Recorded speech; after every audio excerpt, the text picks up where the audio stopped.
Hey yo pretty people, my name is Zloyxp and welcome back to another episode of Decidedly Vanilla. Well friends, in the previous one I promised that we will start work on our, whatchamacallit, the storage area of our ship.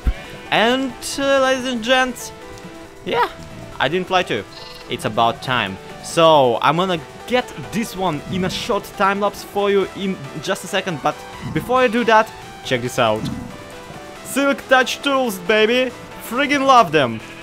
Also, I got myself some cows. They're nice. Say moo cows. Thank you.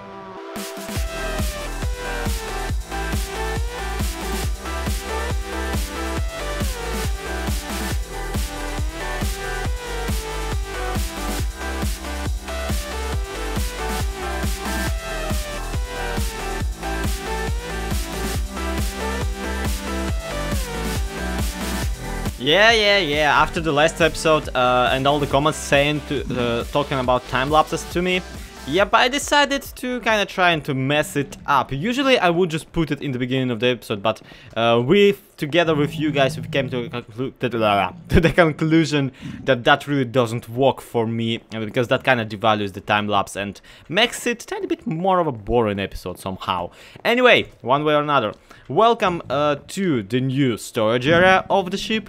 It is actually more complicated than you would think by just looking at it. You see, this area here is exactly to the plan. Okay, it is basically the way it is on the plan. You have 1, 2, 3 squares that you could even see on the time lapse, and they are filled with chests. Yeah, they are filled with chests, but they're filled with precisely, specifically planned out, strategically placed chests. Mind you. You see, on this side, all the chests are the double one.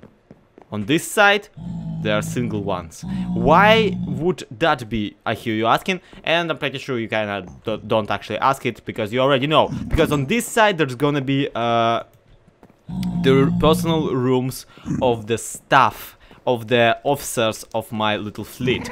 This is gonna be the room for the Golem General Afanasi. And the other room next to it will be, obviously, the room for either the Elizabeth von Nürnberg or for... oh my god. Ow. I'm okay, I'm fine. Yeah, I'm not in my fireproof armor. Imagine this. I actually managed to lose my fireproof armor in the lava. It's actually a funny story. You see, Avuga, who is... obviously a good person and a good friend of ours, has gifted me an elytra. An elytra with mending on it, mind you. So me being a stupid freaking idiot that I am, I've been used to having my diamond fire protection chest plate on my chest. And I accidentally fell into the lava, and I was like, that's not a problem. I'm wearing fire protection gear. I will just swim out of it. And I started swimming out, and you see those stones? Yeah, those are the stones I placed while trying to get out of the lava. I didn't get out of the lava, spoiler alert. Oh crap! Wow, you're a terrible shot, dude. But yeah, I don't have a bow anymore. I don't have like any good gear anymore. But I'll dig myself out of this situation. Don't worry. I still find it. Oh my god! I still find it incredibly. Go away! Go away, I said.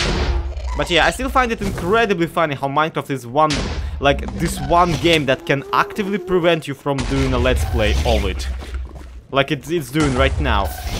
So, as you could probably see from the little debacle right there, and also from the fact that I just blew up a hole in my grass and I fall into the lava again and lost everything again because I'm so good at this game.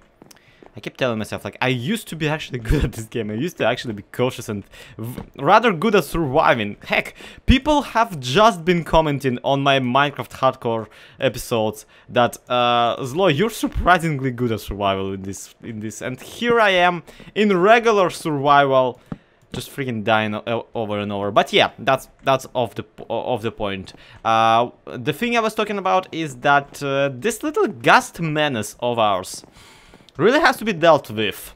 There are three main ways of kind of figuring this one out. First one would be spawn-proofing everything forever.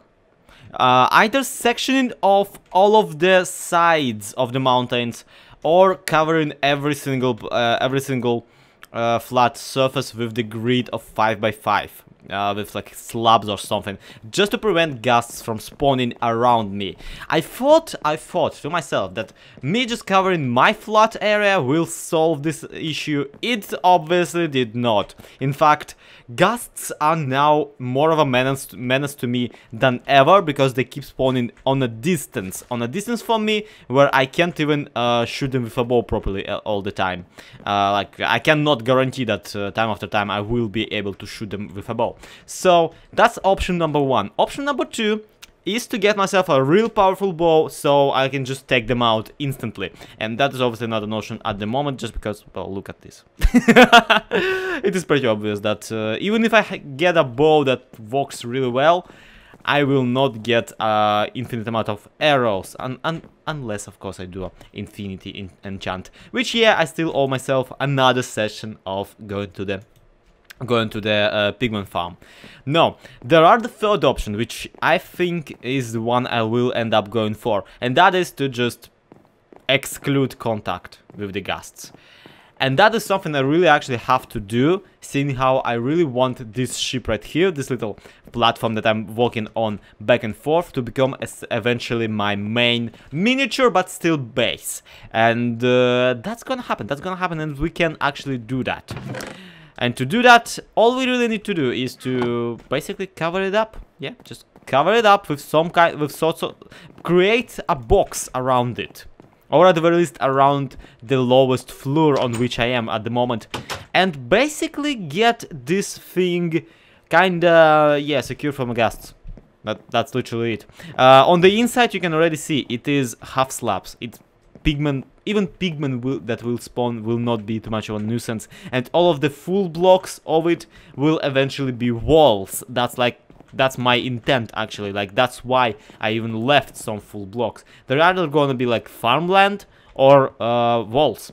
That's it. Also, that stem right there, that's a melon. I've been waiting for him to grow for literal forever. I have no idea why it's not growing. And don't tell me it's water. It's not water. It's not water at all. So yeah, I'm thinking of covering this thing up, and before we can do that, we have actually to talk about one more thing, which coincidentally has something to do with this storage area. Once again, I already started talking about it, and yeah, this area, this part, will not have any redstone contraptions in it. This is a living room. This is a living room, and believe it or not, these chests will not be sorted whatsoever. These I reserve for my actual, stuff that I use. Well, maybe it's gonna have some tools in it, maybe some food, just the stuff that you usually drop into the thing, and then you just use it out of there. Now, this side is much different. If you remember the scheme that we created in a couple of previous episodes, this side of the lower side of the lower area of the ship is empty.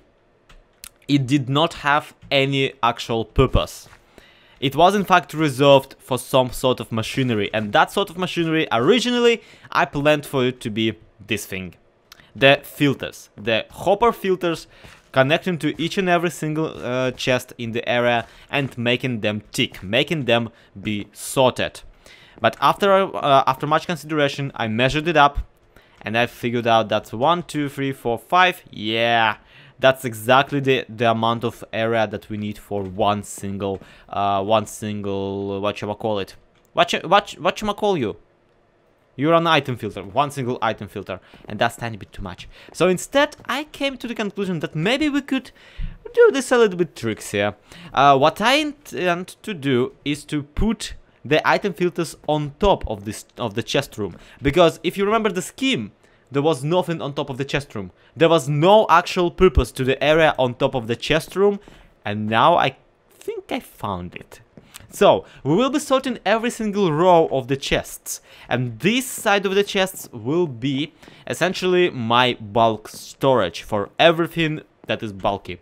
It's gonna have stone, cobblestone, gravel, all that kind of crap that I don't really need, but keep storing anyway, and that I always will need for some of a more massive project. So, at the same time, what I might want to do, right, is create this thing before I cover this area up, before I create a roof, just so I make sure that this will match, that this will fit inside.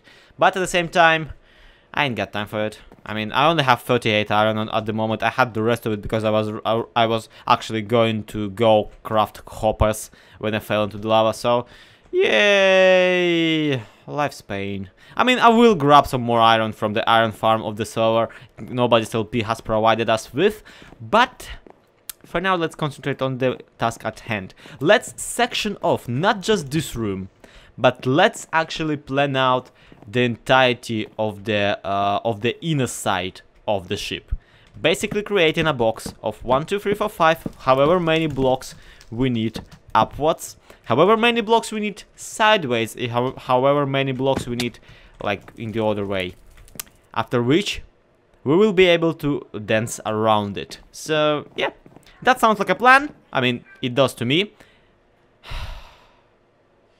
Guess let's do it.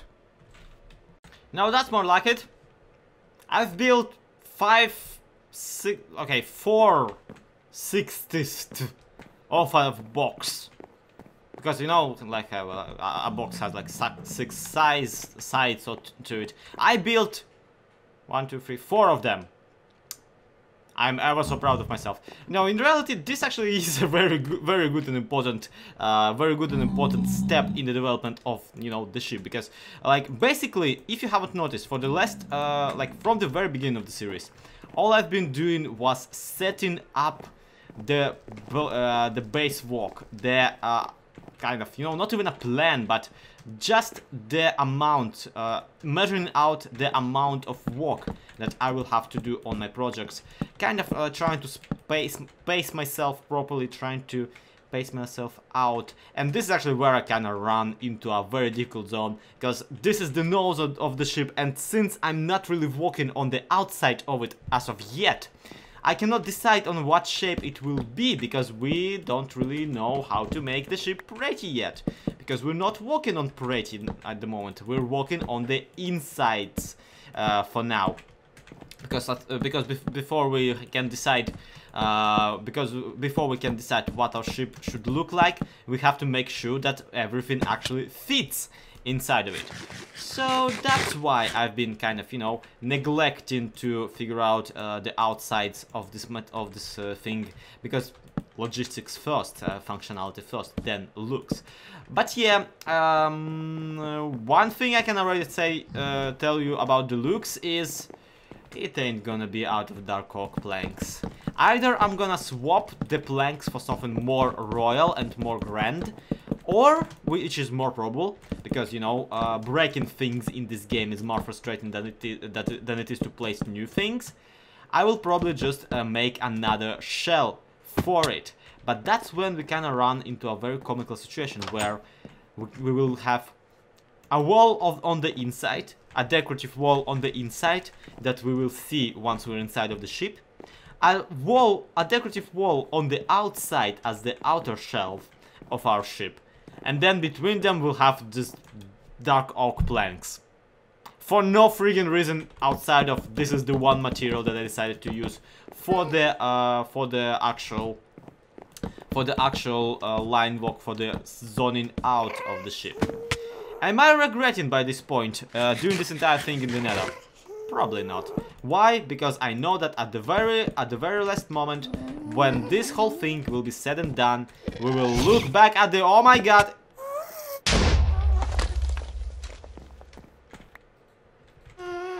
Now this is just vandalism at this point. We will look back at the beautiful thing that I did and the giant nether landscapes around it, and I will be able to say that I did it. I will be able to show everyone. They told me to not build a castle in a swamp, but I'll build it nonetheless, just to tell them. The melon grew, yay! But And there it is. My beautiful, proud vessel. Looking like a friggin' brick. Well, at the very least, it's moderately gust-proof. Well, yeah, where are you at, you white crybaby? Come at me, I will wreck your face! No, I will not, but nevertheless, yeah, there it is. At the very least, we now know the borders, the extent of our creativity, not creativity, the extent of our ambition, mind you. How did you even spawn here? Why did you even spawn here? Go away! There's like a 0.0.0.0.0 chance that you will appear on this particular slab. I'm losing my marbles mildly, if you excuse me. But yeah. Nevertheless, regardless of my marbles being dislocated or located, regardless, I still feel like this is a great project, and I still feel like we're doing some fun stuff in here. We have this storage room, we have the walls, which ensures that the next couple of episodes either is gonna be incredibly safe and I will not be pummeled to my death, only to fall into the lava below, or I will probably find some other way to screw myself up and over. Yeah, this has been Decidedly Vanilla. Thank you everybody so much for watching. Hope you enjoyed it. Expect a new bonus video tomorrow, not tomorrow, next week, because we recorded a little one with Aruga and Mythical Sausage. And yeah, if you excuse me, there is a certain piece of a nether fortress that I promised to disassemble and have to fulfill this promise right about now. I shall go do that, and for the meantime, this has been Zloyxp. This has been Decidedly Vanilla. To be continued.